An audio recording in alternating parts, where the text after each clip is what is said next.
लोकसभा में जो फैसले होते हैं, बिल पास कैसे होता है? बिल पास होता है, हम चिल्लाते रह जाते थे, सर डिवीजन, सर वोटिंग करवा लो। नहीं, कैसे बिल आज भी ऐसे होगा, देख लेना 5-6 बजे हो जाएगा राज्यसभा, देख लेना। जो इस बिल के पक्ष में हाँ कहें, जो इस बिल के पक्ष में ना कहें, मेरे ख्याल में हाँ वालों की जीत हुई, हाँ वालों की जीत हुई, चलो जी। एक बार क्या हुआ, एक बार मैं बताता हूं, लोकसभा में क्या हुआ, कोई बिल आया तो उसमें कोई पैनल के स्पीकर थे, जो उप चेयरमैन उप स्पीकर होते हैं, वो बैठे थे। अब उन्होंने कहा कि जो इस बिल के पक्ष में है वो हां कहें, इधर देख के। उधर तो सरकार बैठी होती है, इधर विपक्ष होता है। उन्होंने कहा जो इस बिल के पक्ष में है वो हां कहें, उन्होंने हां बोल दिया। जो इस बिल के पक्ष में है वो ना कहें। मेरे ख्याल में फैसला हाँ वालों के पक्ष में हुआ, हाँ वालों के पक्ष में हुआ। मैं खड़ा होकर मैंने कहा सर मैंने भी हाँ कहनी थी। कहते फिर बोले क्यों नहीं? मैंने कहा आपने मुंह उधर कर लिया ना सर, आपको पहले कैसे पता चल जाता जी हाँ कहेंगे? आपको कैसे पता चल जाता जी हाँ कहेंगे? आपका स्पीकर हो, कस्टोडियन हो, सीधा देख के कहो ना जो इस बिल के पक्ष में हाँ कहें, जो इस बिल के पक्ष में नहीं है वो ना कहें। तो फिर उसके बाद बता दो कि मेरे ख्याल में हाँ वालों की जीत हुई, और उसमें भी मेरे ख्याल में भी श्योर नहीं होता वो, I think, eyes have it, चलो जी। सो लोकतंत्र, दुनिया का सबसे बड़ा लोकतंत्र हमारा देश। जब विदेशों में कुछ ऐसी खबरें सुनते हैं कि वहाँ की सरकारों में या वहाँ के जो संसद हैं उसमें हमारे देश की वायलेंस की या फिर कपरस्ती की, पोलराइजेशन की बातें चलती हैं, और हमारे देश में जो मणिपुर में घटना हुई, महिलाओं पर जो अत्याचार देश में हो रहे हैं, तब थोड़ा लगता है कि हमें कुछ ना कुछ और करने की ज़रूरत है। कुछ देश बहुत महान है, कोई इसमें शक नहीं, मेरा भारत महान, लेकिन उसको चलाने वाले जो हैं वो अगर अपना पर्सनल एजेंडा लेके चलाएंगे तो नहीं चलेगा। लोकतंत्र का मतलब लोगों का तंत्र है, तो इसको षड्यंत्र या इसको मतलब राजतंत्र नहीं बनाना चाहिए। आपने अपने इस पूरे वक्तव्य में संसद की कार्यवाही से लेकर जिन तमाम मुद्दों पर बात की, बोलना मुश्किल हो गया है क्या आज के दौर में?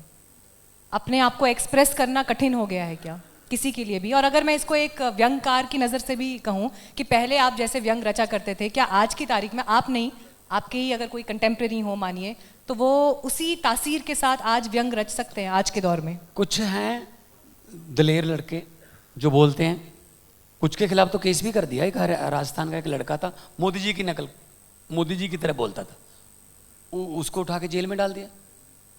भाई जो व्यंगकार है उसका मतलब होता है कि वो व्यंग करता है, और व्यंग पर्सनल नहीं होना चाहिए।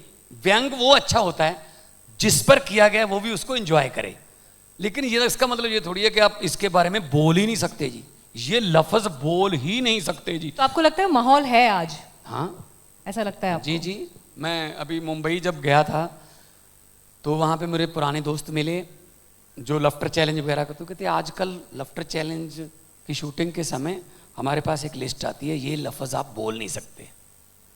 मतलब ये तो फिर मतलब ये डेमोक्रेसी क्या, डेमोक्रेसी बात कह रहे हैं आप, ये हाँ कि लिस्ट बनती है कि ये शब्द यूज नहीं होंगे। हाँ, ये शब्द नहीं बोल सकते आप ये नहीं बोल सकते, ये नहीं बोल सकते, ये कुछ एग्जाम्पल दे सकते हैं आप? मतलब जैसे कि आप मोदी नहीं बोल सकते, आप एनडीए नहीं बोल सकते, आप काला धन नहीं बोल सकते, 15 लाख नहीं बोल सकते, 14 बोलो या 16 बोलो।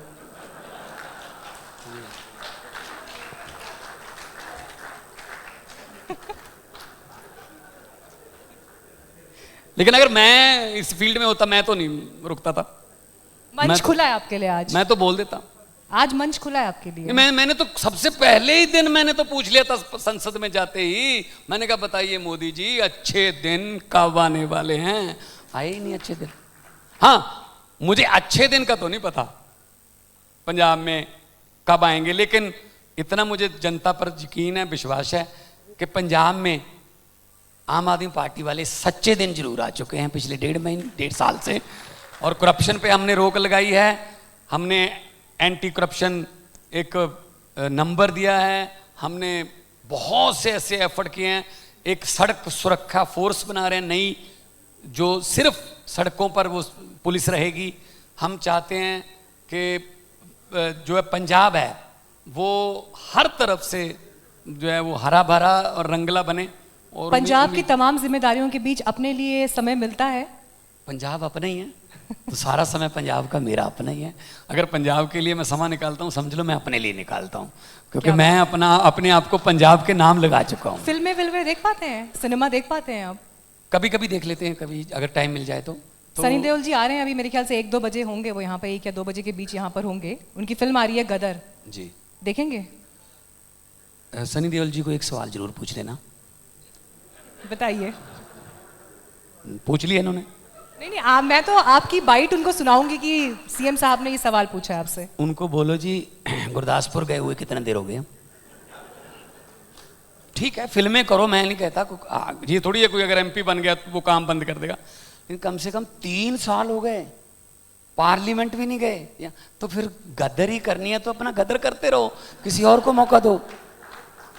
मतलब गदर करने के लिए आपके पास बहुत टाइम है, नाचते भी हैं, फौज के पास भी जाते हैं, गुरदासपुर जाने का टाइम नहीं। अगर राजनीति करनी है ना तो 24 घंटे काम है, ये 9 से 5 ड्यूटी नहीं है। अगर राजनीति करनी है तो लोगों के बीच में रहना पड़ेगा, उनकी हर बात सुननी पड़ेगी, नालियों का भी मौका देखना पड़ेगा, सीवरेज पे जाना पड़ेगा। ये वैनिटी वैन वाला काम नहीं है कि फिल्मों वाला ये काम। तो इसीलिए जितने भी बॉलीवुड के स्टार आए, ज्यादातर, मैं सभी को नहीं कहता, वो वापस चले गए, क्योंकि राजनीति में तारीफ नहीं होती, राजनीति में आलोचना होती है। आलोचना अपमान पीना सीख जाओगे तो राजनीति में रहोगे, वरना स्टारडम में तो तालियां होती हैं। तो उनसे जरूर पूछ लेना कि भगवंत मान पूछ रहे थे गुरदासपुर ये पिक्चर लगेगी। मतलब आपने उनसे एक्चुअली पॉलिटिशियन वाला सवाल पूछ लिया, उनके भीतर का कलाकार नाराज हो जाएगा। कलाकार वाला सवाल पूछना कि गुरदासपुर के कितनी सिनेमा में लगेगी। ठीक है, चलिए ये सवाल आपका उनके ये तो फिल्मों वाला सवाल है ना। ठीक है, हाँ, उनको बोलो कि गुरदासपुर प्रीमियर पर जाओगे। मतलब हद आपको लोगों ने आप पर यकीन कर लिया। आपने नहीं बताया कि आप गदर देखेंगे या नहीं देखेंगे। हाँ जी? आप गदर देखेंगे या नहीं देखेंगे? गदर देखेंगे नहीं देखेंगे? नहीं, अभी तो मेरा कोई मूड नहीं है। पुरानी वाली देखी थी? जब मैंने गदर का हीरो ही देख लिया तो गदर देखने की क्या जरूरत है फिर। चलिए, इन सब के बीच बच्चों से मिलने का समय मिलता है? मतलब उनके लिए टाइम निकाल पाते हैं? नहीं, मैं तो खैर फैमिली में तो मैं हर रोज घर पे ही जाता हूँ। मम्मी है घर पे, मम्मी कभी गांव में जाती है। आम लोग हैं हम लोग, वो नहीं है महलों वाले। तो मम्मी गांव में रहती है बहुत ज़्यादा देर, वहाँ भी लोग आ जाते हैं, वो काम होते हैं। तो मैं नहीं चाहता कि वो वाले नेताओं का टाइम चला गया जिनको छूने के लिए भी मतलब आपको कई सालों लग जाते थे। अब तो पब्लिक में जो रहेगा वही नेता है। मम्मी ने कभी ऐसा कुछ बोला कि बेटा ये ठीक नहीं किया, ऐसा करना चाहिए था? जैसे माएँ अक्सर मीठी सी डांट लगा देती हैं, ऐसे आपको कभी फोन करके मेरी मम्मी की, मेरी माँ की इंटरव्यू करोगे ना तो आप मुझे भूल जाओगे। मतलब मैं तो घर में सबसे कम बोलने वाला हूँ, तो मम्मी बहुत कुछ बोलते रहते हैं। चलिए, कोशिश रहेगी कि आंटी से मिलेंगे कभी। सबसे बड़ी बात है कि माँ का जो रिश्ता है, ये सबसे लिखने में सबसे एक अक्षर का है बस, माँ। बाकी सारे रिश्ते आप बाप लिखोगे 2 अक्षर हैं, आप फुफ्फा लिखोगे 2 हैं, भूआ लिखोगे 2 हैं, ननान, जवाई, सब 2-3, एक लफ्ज़ है सिर्फ माँ। और इसको दुनिया में कितने दानिश्वरों ने, कितने राइटरों ने कोशिश कर ली, माँ के रिश्ते को कोई एक्सप्लेन नहीं कर पाया। और जिस घर में माँ है, तो बोला जाता है हमारे पंजाबी में कि जिस घर में माँ है उस घर में परमात्मा बसता है। और एक पंजाबी का एक गीत है, उसमें भी ये कहा गया है कि ਜਾਂਦਾ तुरिया ਜਾਂਦਾ जिस घर माँ ना होवे रब फेर के मुंह लंघ ਜਾਂਦਾ। सो मैं इस गल तो, पिताजी मेरे नहीं हैं दुनिया में, लेकिन माँ को जब मिलता हूँ तो मेरी माँ को पत्रकारों ने पूछ लिया कि भगवंत मान तो 2-2 महीने आपको मिलते ही नहीं है। कई बार जो कैंपेन में जब मैं था तो 2-2 महीने नहीं मिल पाते थे, तो फिर आपको कैसा लगता है? उसने जो बात कही वो भी टचिंग थी। कहती कोई बात नहीं, मुझे नहीं मिलता लेकिन हर रोज माओं को तो मिलता है ना, कहीं ना कहीं माओं को तो मिल रहा है ना, तो कोई बात नहीं, मैं जन्म देने वाली हूँ, वो कर्म वाली हैं, माओं को तो मिल के आता है। और एक और अच्छी बात, गांव में हमारा जो घर है वो वैसे ही पुराना घर है, जद्दी घर है, तो माँ की इंटरव्यू करने के लिए कोई यूट्यूब का कोई पत्रकार जो यूट्यूब के चैनल बने, तो उसने बैकग्राउंड पे पीछे जो दीवार थी थोड़ा ईंटें नजर आ रही थी टूटी फूटी, तो उसने कहा जी आप तो मुख्यमंत्री की माँ बन गई हो, ये देखो पीछे दीवार का हाल, अब तो ठीक करवा लो। तो मेरी माँ ने कहा इस घर पे किसी भी दीवार पे हथौड़ा नहीं चलेगा। जी क्यों नहीं चलेगा?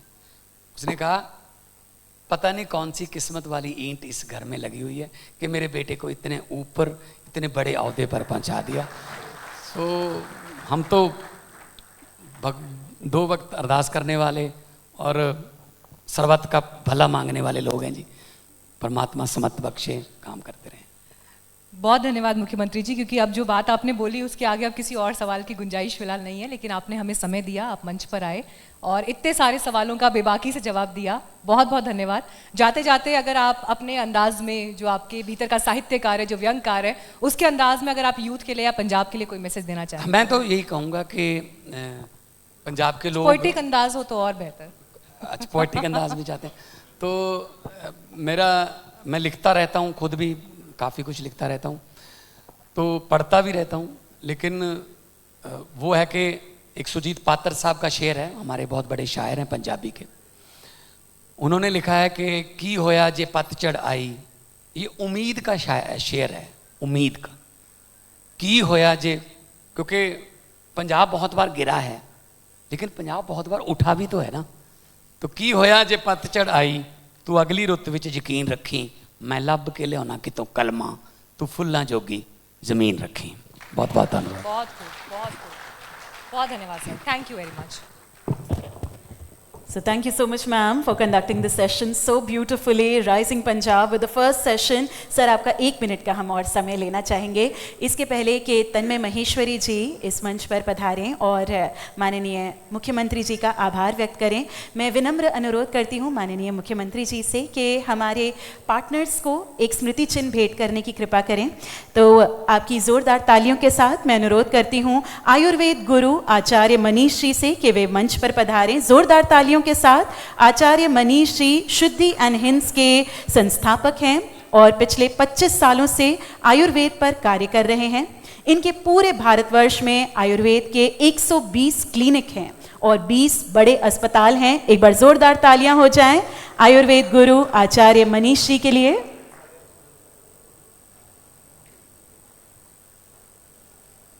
और उन्हीं लगातार तालियों के मध्य स्वागत करना चाहेंगे श्री रशपाल सिंह धालीवाल जी का। एक दूरदर्शी शिक्षाविद और Chandigarh group of colleges Mohali के अध्यक्ष हैं ये, जो अपने पहले चक्र में NAAC+ मान्यता प्राप्त करने वाला पंजाब का पहला कॉलेज है। Please give it up Shri Rashpal Singh Dhaliwal. And with this, I humbly request Mr. Tanmay Maheshwari, Managing Director, Amar Ujala, to please join us and present a humble gesture of gratitude to our honorable chief guest for this program.